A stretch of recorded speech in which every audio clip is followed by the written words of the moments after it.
1957 EMS സർക്കാരിനെ അട്ടിമറിക്കാൻ അല്ലെങ്കിൽ ആ ഭരണകൂടത്തെ താഴെയിറക്കാൻ, കേരളത്തിൽ കമ്മ്യൂണിസ്റ്റ് ഇല്ലാതാക്കാൻ അമേരിക്കയിലെ ചാരസംഘടനയായ CIA-യും ബ്രിട്ടീഷ് ചാരസംഘടനകളും ചേർന്ന് ശ്രമിക്കുകയും അതിന് അന്നത്തെ പ്രധാനമന്ത്രിയായിരുന്ന നെഹ്റുവിൻ്റെ പരോക്ഷ പിന്തുണയോ കോൺഗ്രസിൻ്റെ ഏതൊക്കെയോ നേതാക്കളൊക്കെ അറിഞ്ഞുകൊണ്ടുള്ള നിശബ്ദ പിന്തുണയോ അതിനുണ്ടായിരുന്നു എന്ന വലിയ വെളിപ്പെടുത്തൽ ഒരു പുസ്തകത്തിൽ വരുന്നു.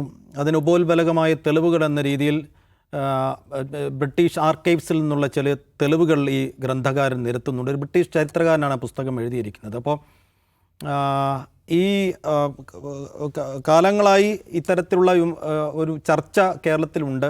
അത് കുറെ കൂടി ശരിവെക്കുന്ന തരത്തിലാണോ ഈ പുസ്തകം? അത് കേരള രാഷ്ട്രീയത്തിൽ പുതിയ ചർച്ചകൾക്ക് വഴിവെക്കാൻ സാധ്യതയുണ്ടോ എന്നതും കൂടി അവസാനമായി സംസാരിക്കുകയാണ്. അജിംസ്, എങ്ങനെയാണ് ആ പുസ്തകത്തിലെ വെളിപ്പെടുത്തലുകളെ, പരാമർശങ്ങളെ കാണുന്നത്? അല്ല, അത് പുതിയ വെളിപ്പെടുത്തലല്ല സൈഫു, അത് മുമ്പേ ഉള്ള കാര്യങ്ങളാണ്.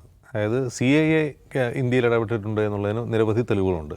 1957 സർക്കാരിനെ അട്ടിമറിക്കാൻ നടന്ന വിമോചന സമരത്തെ CIA പിന്തുണച്ചു എന്നുള്ളതിന് CIA തന്നെ സംബന്ധിച്ചിട്ടുള്ള കാര്യമാണ്. അത് സംബന്ധിച്ച് ആദ്യ വെളിപ്പെടുത്തൽ വരുന്നത് 70കളുടെ തുടക്കത്തിൽ ഇന്ത്യയിലെ US അംബാസഡറായിരുന്ന ഡാനിയൽ പാട്രിക് മൊയ്നിഹാൻ എന്ന് പറഞ്ഞ ആൾ ഒരു പുസ്തകം എഴുതി. ആ പുസ്തകത്തിലായിരുന്നു അതിൻ്റെ ആദ്യത്തെ വെളിപ്പെടുത്തലുണ്ടായിരുന്നുള്ളത്. പിന്നെ അത് പലവട്ടം ആ പുസ്തകം തന്നെ ഉദ്ധരിക്കപ്പെട്ടിട്ടുള്ളതാണ്. അതുകൂടാതെ 90കളുടെ തുടക്കം മുതൽ 2000 വരെ CIA പല വിധത്തിൽ ഈ ഇന്ത്യയിലും ഏഷ്യൻ രാജ്യങ്ങളിലും നടത്തിയിട്ടുള്ള CIAയുടെ ഇടപെടലുകളെ സംബന്ധിച്ചുള്ള രേഖകൾ ഡീക്ലാസിഫൈ ചെയ്തു. ആ ഡീക്ലാസിഫൈ ചെയ്തതിലും ഇന്ത്യയിലും മറ്റ് ഇടങ്ങളിലും കേരളത്തിലും ഉൾപ്പെടെ നടത്തിയിട്ടുള്ള ഇടപെടലുകളെ കുറിച്ച് പറയുന്നുണ്ട്. അതിൽ വളരെ വിവാദമായൊരു വെളിപ്പെടുത്തൽ മറ്റൊന്നുകൂടിയുണ്ട് ഈ ഡീക്ലാസിഫിക്കേഷനിൽ. അതായത് കമ്മ്യൂണിസ്റ്റ് പാർട്ടി ഓഫ് ഇന്ത്യയിൽ, അന്നത്തെ CPI കമ്മ്യൂണിസ്റ്റ് പാർട്ടിയിൽ ഇൻ്റലിജൻസിന് വിവരങ്ങൾ ചോർത്തി കൊടുക്കുന്ന ആളുകളുണ്ടായിരുന്നു. കമ്മ്യൂണിസ്റ്റ് പാർട്ടിക്ക് അകത്ത് ആളുകളുണ്ടായിരുന്നു എന്നുള്ള വിവരങ്ങളൊക്കെ പുറത്തു വന്നു. പക്ഷേ ആരാണെന്നതിനെക്കുറിച്ചുള്ള വ്യക്തമായ വിവരങ്ങൾ ഇപ്പോഴും ലഭ്യമായിട്ടില്ല.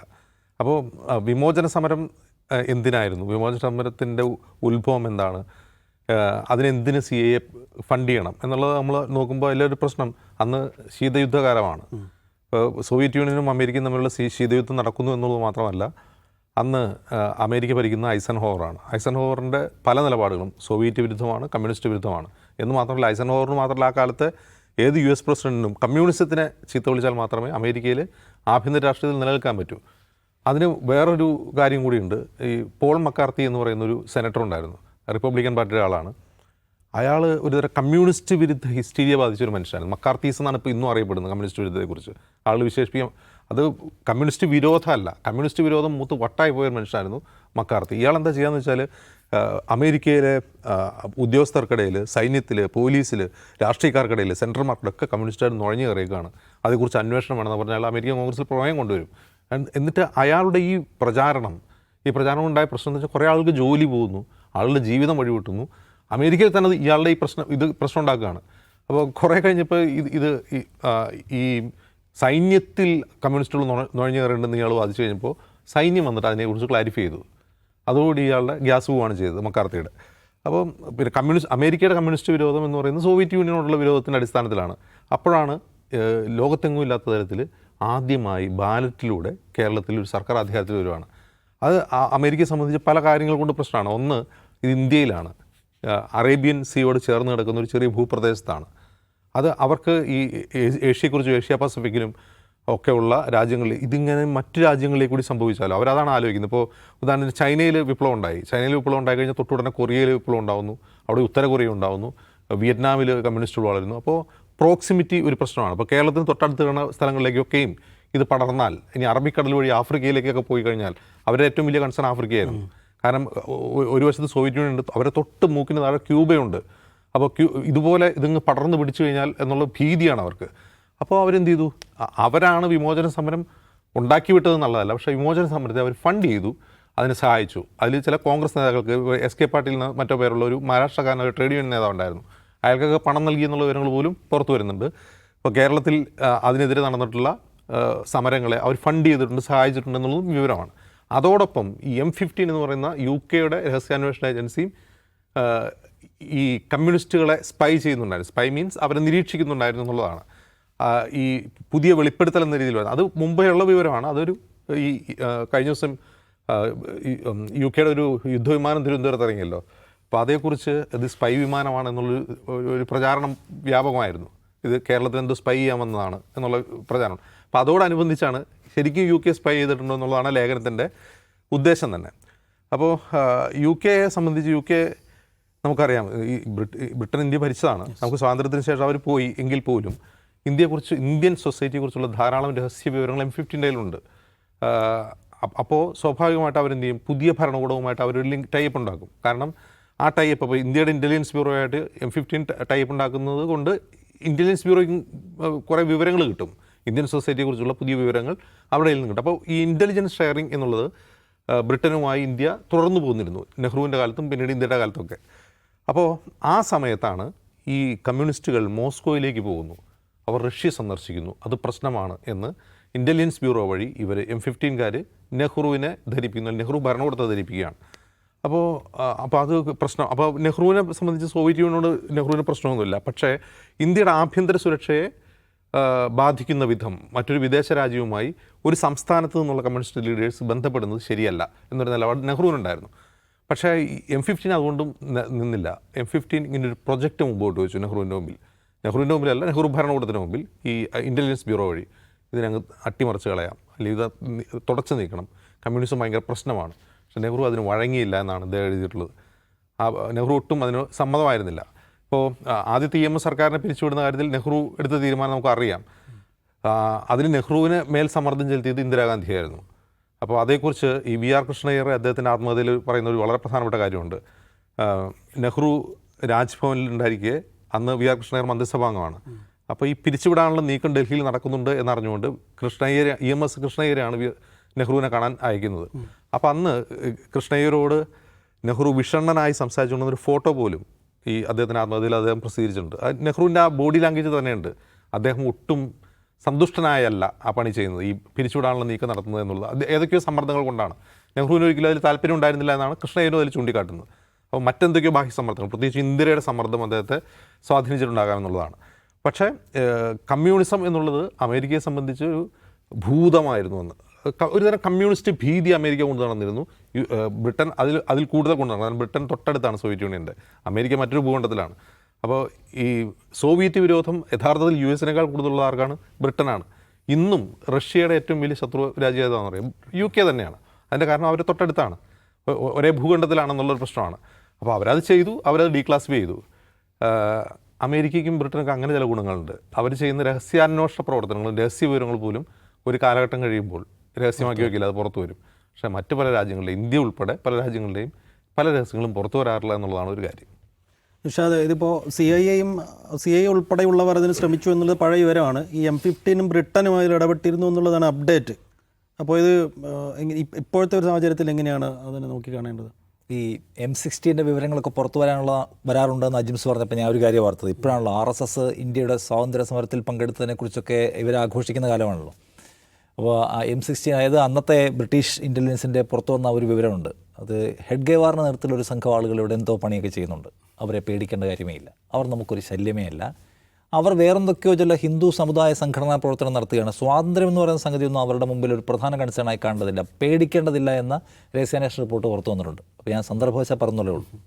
രണ്ടാമത്തെ, കേരളത്തിലെ കമ്മ്യൂണിസ്റ്റ് മൂവ്മെൻറ്റുകളെ ദുർബലപ്പെടുത്താൻ വിദേശ ശക്തികൾ ശ്രമിക്കുന്നുണ്ട് എന്നതിനെ ഒരു കൂട്ടം ആൾക്കാർ വലിയ തമാശയായിട്ട് കാണുന്നത്. പിന്നെ കേരളത്തിലെ കമ്മ്യൂണിസ്റ്റ് മൂവ്മെൻറ്റ് ലോകത്തിന് വലിയ ഭീഷണിയാണ്, അമേരിക്കയ്ക്ക് ഭീഷണിയാണ്, അല്ലെങ്കിൽ ബ്രിട്ടീഷ് എംപയറിന് ഭീഷണിയാണെന്നൊക്കെ കാണുന്നു. അവരാണ് ഇതിനെ വീഴ്ത്തിയത് എന്ന് ചില ആൾക്കാർ പറഞ്ഞു നടക്കുന്നു. വിമോചന സമരം ജെനുവിൻ കോസിൻ്റെ പേരിൽ നാട്ടിലെ മനുഷ്യരുണ്ടാക്കിയെടുത്ത ഒന്നാണ്, അങ്ങനെയല്ലേ വീണത്. അത് സമ്മതിക്കാൻ കഴിയാതെ വിദേശ ശക്തികളുടെ മേൽ ഇത് ആരോപണമായി ചാരുകയാണ് എന്ന് പറഞ്ഞു നടക്കുന്ന നല്ല വിഭാഗം ആൾക്കാർ കേരളത്തിനുണ്ട്. പക്ഷേ പരമമായ യാഥാർത്ഥ്യം എന്താണെന്ന് ചോദിച്ചാൽ, ലോകത്തെല്ലായിടത്തും ഉണ്ടായി വരുന്ന മുള പൊട്ടി വരുന്ന കമ്മ്യൂണിസ്റ്റ് മൂവ്മെൻറ്റുകൾക്കെതിരെ CIA പണിയെടുത്തിട്ടുണ്ട്, ബ്രിട്ടീഷ് എംപയർ ബ്രിട്ടീഷ് ഭരണകൂടം പണിയെടുത്തിട്ടുണ്ട്. അത് നമുക്ക് ഒരുപാട് രാജ്യങ്ങളിൽ കാണാൻ പറ്റും. ഈ പറയുന്ന ഇറ്റലിയിൽ, ചിലിയിൽ, ഗോട്ടിമലയിൽ ഇങ്ങനെ തപ്പിപ്പോയാൽ നമുക്ക് അവർ പണിയെടുത്തിട്ടുള്ള, അവർ കലാപങ്ങൾ ഉണ്ടാക്കിയിട്ടുള്ള കമ്മ്യൂണിസ്റ്റ് ഭരണകൂടങ്ങളെ ദുർബലപ്പെടുത്താൻ പരിധി വിട്ടിടപെട്ടതിന് നിരവധിയായ കേസ് സ്റ്റഡികൾ കിട്ടും. അപ്പോൾ അതുകൊണ്ട് വിദേശത്തെവിടെയെങ്കിലുമുള്ള കമ്മ്യൂണിസ്റ്റ് മുളപൊട്ടലുകളെ ദുർബലപ്പെടുത്തൽ CIAയുടെ പണിയൊന്നുമല്ല. അവർക്ക് വേറെ ഒരുപാട് ജോലിയുണ്ടെന്ന് വിചാരിച്ച് നടക്കുന്ന ആൾക്കാരുണ്ടെങ്കിൽ അവർ മനസ്സിലാക്കേണ്ട കാര്യം, സത്യത്തിൽ കേരളത്തിലെ അടക്കമുള്ള എല്ലാ മൂവ്മെൻറ്റുകളെയും CIA ഭയപ്പെടുകയും അതില്ലാതാക്കാൻ ശ്രമിക്കുകയും ചെയ്തു. കാരണം എന്ന് വെച്ചാൽ ഇന്ത്യ പുതുതായി രൂപം കൊണ്ട ഒരു രാജ്യമാണ്. പുതുതായി രൂപം കൊണ്ട് 47 സ്വാതന്ത്ര്യം കിട്ടുന്നത്, 57 കമ്മ്യൂണിസ്റ്റ് സർക്കാർ ആദ്യമായിട്ട് വരുന്നത്. അത് ഇലക്ട്രൽ ബാലറ്റിൽ ആദ്യമായിട്ട് വരുന്ന, തെരഞ്ഞെടുപ്പിൽ ആദ്യമായിട്ട് വരുന്ന ഭരണകൂടമാണ്. അപ്പോൾ പുതുതായി രൂപം കൊള്ളുന്ന രാജ്യങ്ങൾക്കകത്ത് കമ്മ്യൂണിസ്റ്റ് മൂവ്മെൻറ്റുകൾ ശക്തിപ്പെട്ട് വരിക എന്ന് പറഞ്ഞാൽ അത് ആ രാജ്യത്താകമാനം പടരാനുള്ള സാധ്യത വളരെ കൂടുതലാണ്. കാരണം ആ രാജ്യം ഒരു ഫോർമേഷൻ്റെ ഘട്ടത്തിലാണ്. ഇന്ത്യ ഒരു വലിയ പോപ്പുലേഷൻ ആവാൻ സാധ്യതയുള്ള വലിയ രാജ്യമാണ്. ആ രാജ്യത്തുണ്ടാകുന്ന കമ്മ്യൂണിസ്റ്റിൻ്റെ വളർച്ച ഓൾറെഡി സോവിയറ്റ് യൂണിയൻ്റെ കഥ അറിയാം. സോ അത് റീജിയനിലാകെ പടരുകയും അമേരിക്കൻ എംപയറിന് അല്ലെങ്കിൽ സാമ്രാജ്യത്തിന് ഭീഷണിയാവുന്നവർ സവിശേഷമായി ഭയപ്പെട്ടിട്ടുണ്ട്. ചുമ്മാ ഒരു കാര്യം എടുത്തു നോക്കി. ഇപ്പോൾ നമ്മൾ ഫലസ്തീനിൽ എന്തുകൊണ്ടാണ് ഹമാസിൻ്റെ നേതൃത്വത്തിൽ നടക്കുന്ന ഈ മൂവ്മെൻറ്റ് വിജയിക്കരുത് എന്നതിൻ്റെ ചുറ്റുമുള്ള ആൾക്കാർ പോലും ആഗ്രഹിക്കുന്നത്? ഹമാസ് വളരെ പൊളിറ്റിക്കലായിട്ടുള്ള ഒരു നിലപാടെടുത്തുകൊണ്ട് ആ രാഷ്ട്രത്തിൻ്റെ മോചനത്തിന് വേണ്ടി നിലകൊള്ളുന്നു. ആ ഹമാസിന് അങ്ങനെ രാഷ്ട്രീയമായ ക്ലാരിറ്റി ഉണ്ട്. അവർ അവിടെ അധികാരത്തിൽ രാജ്യം സ്വതന്ത്രമാകുകയും അവർ അധികാരത്തിൽ വരികയും ചെയ്താൽ ആ മൂവ്മെൻറ്റ് മുന്നോട്ട് വെക്കുന്ന രാഷ്ട്രീയ ആശയത്തിനൊരു പടർച്ച ഉണ്ടാകുന്നു. അത് പലയിടത്തെയും ഏകാധിപത്യ ശക്തികളെ ഡിസ്റ്റേബ് ചെയ്യുമെന്നും ഭയപ്പെടുന്ന മനുഷ്യനാണ് ഹമാസിൻ്റെ നേതൃത്വത്തിൽ ഈ സ്വാതന്ത്ര്യ സമരം പോരാട്ടം വിജയിക്കാൻ പാടില്ല എന്ന് ആഗ്രഹിക്കുകയും അതിന് ആവശ്യമായ സഹായം ചെയ്യാതിരിക്കുകയും ചെയ്യുന്നു. അതൊരു യാഥാർത്ഥ്യമാണല്ലോ. ഇതേ ഭയപ്പാട് കമ്മ്യൂണിസ്റ്റുകൾ എവിടെയൊക്കെ ആവിർഭാവം ചെയ്തിട്ടുണ്ടോ അവിടെയെല്ലാം ഇവർക്കുണ്ടായിരുന്നു.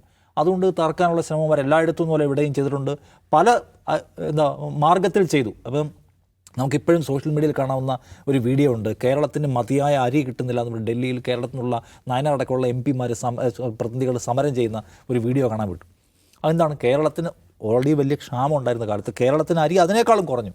അപ്പോൾ അമേരിക്ക അതിനകത്ത് അവരുടെ ഫണ്ട് കുറയ്ക്കുക, ഈ കേരളത്തിനുള്ള എയ്ഡ് തടയാൻ ആവശ്യമായിട്ടുള്ള പണിയെടുക്കുക, കേരളത്തെ പരമാവധി ദുർബലപ്പെടുത്തുക, ശ്വാസം മുട്ടിക്കുക. അത് ഈ കമ്മ്യൂണിസ്റ്റ് ഗവൺമെൻറ്റിൻ്റെ കീഴിൽ നിങ്ങൾക്ക് മതിയായിട്ടുള്ള ഒന്നും കിട്ടുന്നില്ല എന്ന് സ്ഥാപിക്കുക. ഇപ്പം മോദി ചെയ്യുന്നതാണ്? കേരളത്തിൻ്റെ കടപരിധി വെട്ടിക്കുറയ്ക്കുക, കേരളത്തിൻ്റെ ഫണ്ട് ഫ്ലോ കുറയ്ക്കുക, വയനാട് ദുരന്തം ഉണ്ടാവും പൈസ തരാതിരിക്കുക. എന്ന് വെച്ചാൽ ഈ കമ്മ്യൂണിസ്റ്റ് ഗവൺമെൻറ്റിൻ്റെ കീഴിൽ നിങ്ങൾ ബുദ്ധിമുട്ടുകയാണ്, നിങ്ങൾ കമ്മ്യൂണിസ്റ്റ് ഗവൺമെൻറ് പരാജയമാണെന്ന് സ്ഥാപിക്കാൻ അവർക്കുള്ള എല്ലാ വഴികളും അടയ്ക്കുക. ഇന്ന് മോദി എടുക്കുന്ന അതേ പണി അന്ന് അമേരിക്ക എടുത്തിരുന്നു, ദുർബലപ്പെടുത്തുക എന്ന് പറയുന്ന പണി. ആ പണിയുടെ അവസാനം എങ്ങനെയാണ് ഈ പറഞ്ഞ ജാതി മത ശക്തികൾ സമുദായ സംഘടനകൾ പോലെയുള്ള എല്ലാവരെയും അതിന് ഭയങ്കര വിപ്ലവകരമായ പദ്ധതികളിലേക്ക് ഇവർ ഇനീഷ്യേറ്റ് ചെയ്യുകയും ചെയ്തു കേട്ടോ. ഒന്നാമത് ഈ പറയുന്ന ഭൂപരിഷ്കരണ പദ്ധതി കൊണ്ടുവരുന്നു. രണ്ടാമത് സർക്കാർ ശമ്പളം കൊടുക്കുകയും ശമ്പളം കൊടുക്കുന്ന സ്ഥലങ്ങളിൽ സർക്കാർ നിയമനം നടത്തും, വിദ്യാഭ്യാസ സ്ഥാപനങ്ങളുടെ കാര്യത്തിൽ പ്രത്യേകിച്ച്. അത് ഈ പറയുന്ന പ്രത്യേകിച്ച് ക്രിസ്ത്യൻ വിഭാഗത്തെ വലിയ തോതിൽ പ്രകോപിപ്പിച്ചു. പിന്നെ അതിൻ്റെ കൂടെ ഈ പറഞ്ഞ SNDPയും NSSഉം മുസ്ലിം ലീഗും എല്ലാവരും കൂടി ഒരു പടയായി ഇറങ്ങി വന്നു. അതിനെ ചലിപ്പിക്കാൻ ആവശ്യമായിട്ടുള്ള പണം പലതരത്തിൽ CIA പമ്പ് ചെയ്തു എന്ന് സമ്മതിക്കുന്ന ആൾക്കാരുണ്ട്. അമേരിക്കൻ അംബാസഡറായിരുന്ന മനുഷ്യൻ പോലും സമ്മതിക്കുന്നുണ്ട് അവിടെ നിന്ന് പൈസ വന്നിരുന്നു ഇവിടുത്തെ ആൾക്കാരെ ഡീൽ ചെയ്യാനെന്ന്. അപ്പോൾ അത് പുറത്തു വന്നിട്ടുള്ള യാഥാർത്ഥ്യവും നേരത്തെ പറഞ്ഞ പോലെ വളരെ വ്യവസ്ഥാപിതമായ രേഖകൾ പുറത്തു വരികയും ചെയ്തിട്ടുള്ള ഒന്നാണ്. അപ്പോൾ അങ്ങനെയാണ് വിമോചന സമരത്തെ രൂപപ്പെടുത്തിയെടുത്ത് വലുതാക്കി. അതിവേഗത്തിൽ അത് വലുതാക്കി സർക്കാരിനെ അട്ടിമറിക്കുന്നതിലേക്ക് കാര്യങ്ങൾ എത്തിച്ചതെന്നുള്ളത് അത്രയും നമുക്ക് കൂടുതൽ ബോധ്യപ്പെടുന്നു എന്നാണ് മനസ്സിലാക്കേണ്ട കാര്യം. അതിനകത്ത് കോൺഗ്രസ് സർക്കാരുകളുടെ നിലപാട് ഇപ്പം നെഹ്റുവിന് ശരിയാണ്. ഇപ്പോൾ പുറത്തു വരുന്ന വിവരങ്ങളിൽ പോലും അവർ കൺവിൻസ് ചെയ്യാൻ വേണ്ടി പല വഴിക്ക് ശ്രമിച്ചപ്പോഴും പൂർണ്ണമായും നെഹ്റു അതിനോട് യോജിച്ചിരുന്ന ആളല്ല. എന്നാൽ ബ്രിട്ടീഷ് ഇൻ്റലിജൻസിൻ്റെ സഹായം നമുക്ക് വേറെ നിലനിലയ്ക്ക് ഗുണപ്പെട്ടേക്കാം എന്ന കമൻറ്റും അദ്ദേഹത്തിൻ്റെ ഭാഗത്തു നിന്നുണ്ടായിരുന്നു ഈ രേഖയിൽ പറയുന്നുണ്ട്. എന്തായാലും 356 ഉപയോഗിച്ച് ഒരു ഭരണകൂടത്തെ പിരിച്ചുവിടുക എന്ന് പറയുന്ന ഇന്ത്യൻ ഭരണഘടനയുമായി ബന്ധപ്പെട്ട ഏറ്റവും മോശപ്പെട്ട തീരുമാനങ്ങളിലൊന്ന് കോൺഗ്രസ് ഭരണകൂടം എടുത്തിട്ടുണ്ട്. അടിയന്തരാവസ്ഥയുടെ സാധ്യതയെ പ്രയോജനപ്പെടുത്തി രാജ്യത്തെ മനുഷ്യരെ തടഞ്ഞു വയ്ക്കുകയും പീഡിപ്പിക്കുകയും കൊല്ലുകയും ചെയ്യുക എന്ന് പറയുന്ന ഗുരുതരമായ സംഗതി കോൺഗ്രസ് സർക്കാരിൻ്റെ കാലത്ത് നടന്നിട്ടുണ്ട്. നമ്മളതിനെല്ലാം മറന്നു പോകാൻ പാടില്ല. അവർ ഭരണഘടനയെക്കുറിച്ച് ഇപ്പോൾ ഉറക്കെ സംസാരിക്കുന്ന കോൺഗ്രസിൻ്റെ കാലത്ത്, അവർക്ക് സമഗ്രാധിപത്യം ഉണ്ടായിരുന്ന കാലത്ത് ഭരണഘടനയുടെ ദുസ്വാധ്യതകളെ പരമാവധി പ്രയോജനപ്പെടുത്തി രാജ്യത്തെ ജനങ്ങളെ പീഡിപ്പിക്കുകയും ജനാധിപത്യ അവകാശങ്ങളെ ധ്വംസിക്കുകയും ചെയ്യുന്ന നിലപാടെടുത്തു. നെഹ്റുവിന് യോജിപ്പുണ്ടായിരുന്നു ഇല്ലാതിരുന്നു. നെഹ്റു കുറച്ചുകൂടി വലിയ ഐഡിയലായിട്ടുള്ള ജനാധിപത്യ ബോധ്യം ഉണ്ടായിരുന്ന ഉന്നത ജനാധിപത്യ വാല്യൂസ് ഉള്ള ആളായിരുന്നു. പക്ഷേ അദ്ദേഹത്തിൻ്റെ ഭരണകാലത്താണ് ഇവിടെ 356 ഉപയോഗിച്ച് പിരിച്ചുവിടപ്പെട്ടെന്ന് നോക്കണം. ജനങ്ങൾ തിരഞ്ഞെടുത്ത ഒരു ഭരണകൂടത്തെ അദ്ദേഹത്തിന് അറിയാം എങ്ങനെയാണ് ഈ കലാപം വലുതാവുന്നത്. ഈ പറയുന്ന ഈ വിമുക്തി സമരം, ഈ വിമോചന സമരം എങ്ങനെയാണ് വലുതായതിൻ്റെ പിന്നിൽ എൻ്റെ ഇൻഫർമേഷൻ നെഹ്റുവിനുണ്ട്. കാരണം CAAയും M16ഉം M15ഉം ഒക്കെ പണിയെടുത്തിട്ട് കൂടിയാണ് ഇത് വലുതാവുന്നതെന്ന് അറിയാം.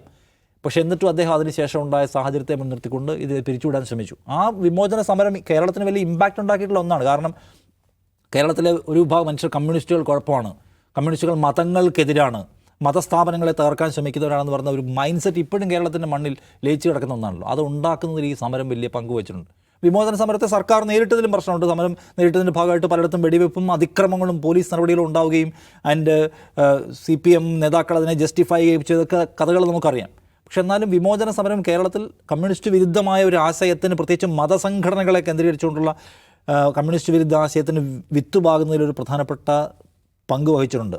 അത് ശരിയായ വഴിയിലൂടെ ആയിരുന്നില്ല ആ സമരം രൂപപ്പെടുകയും വലുതാവുകയും ചെയ്യുന്ന യാഥാർത്ഥ്യം കൂടുതൽ വെളിപ്പെട്ട് വരികയാണ്. പക്ഷേ 57 വന്ന് സർക്കാർ 59 പോയി. അതിനുശേഷം വീണ്ടും അടുത്ത ഘട്ടത്തിൽ സർക്കാർ വീണ്ടും തിരിച്ചു വന്നല്ലോ. അപ്പോൾ എക്കാലത്തേക്കുമുള്ളൊരു കമ്മ്യൂണിസ്റ്റ് വിരുദ്ധത കേരളത്തിൽ പാകി വളർത്തിക്കൊണ്ട് വന്ന് അതിനെ നിരന്തര കമ്മ്യൂണിസ്റ്റ് വിരുദ്ധ നാടാക്കി മാറ്റുന്നതിൽ വിദേശശക്തികൾക്ക് വിജയിക്കാൻ കഴിഞ്ഞില്ല. ഇപ്പോഴിവിടെ ഭരിക്കുന്നത് ഒരു ഇടതുപക്ഷ ജനാധിപത്യ മുന്നണിയാണ് എന്ന് കാണണം. പക്ഷേ കേരളത്തിലെ ഇടതുപക്ഷത്തിൻ്റെ തകർച്ച ഉറപ്പാക്കാൻ പണിയെടുത്തവരിൽ എല്ലാവരും ഉണ്ടായിരുന്നു. അന്താരാഷ്ട്ര ശക്തികൾ മുതൽ ദേശീയ ശക്തികളടക്കം എല്ലാവരും ഉണ്ടായിരുന്നു. അതിനകത്ത് എല്ലാവരും അഹിതമായി പണം പറ്റുക പോലും ചെയ്തിട്ടുണ്ടെന്നുള്ള യാഥാർത്ഥ്യ ചരിത്രത്തിൻ്റെ കൂടെ നമ്മൾ ഓർത്തു വെക്കേണ്ടുന്ന ഒന്നാണ്. ശരി, അപ്പോൾ വിമോചന സമരത്തിലടക്കം ഇടപെട്ടു എന്ന് ഇപ്പോൾ വെളിപ്പെടുത്തൽ വന്ന ബ്രിട്ടീഷ് ഇൻ്റലിജൻസ് സംഘടനയുടെ പേര് നമ്മൾ തുടക്കത്തിൽ പറഞ്ഞിരുന്നത് M16 എന്നായിരുന്നു. അതിൽ ചെറിയൊരു തിരുത്തുണ്ട്. MI6, MI5 എന്നീ 2 സംഘടനകളായിരുന്നു. അതിൽ വിമോചന സമരത്തെക്കുറിച്ച് വലിയ വിവാദങ്ങൾ ഇപ്പോഴും, അതിൻ്റെ ഉത്ഭവം, അതിൻ്റെ കാരണം, അതിൻ്റെ വളർച്ച, അതിനെക്കുറിച്ചുള്ള ചർച്ചകൾ ഇപ്പോഴും കേരളത്തിൽ കെട്ടടങ്ങിയിട്ടില്ല. പുതിയ വെളിപ്പെടുത്തലുകളുടെ അടിസ്ഥാനത്തിൽ ആ ചർച്ചകൾ ഇനിയും തുടരും.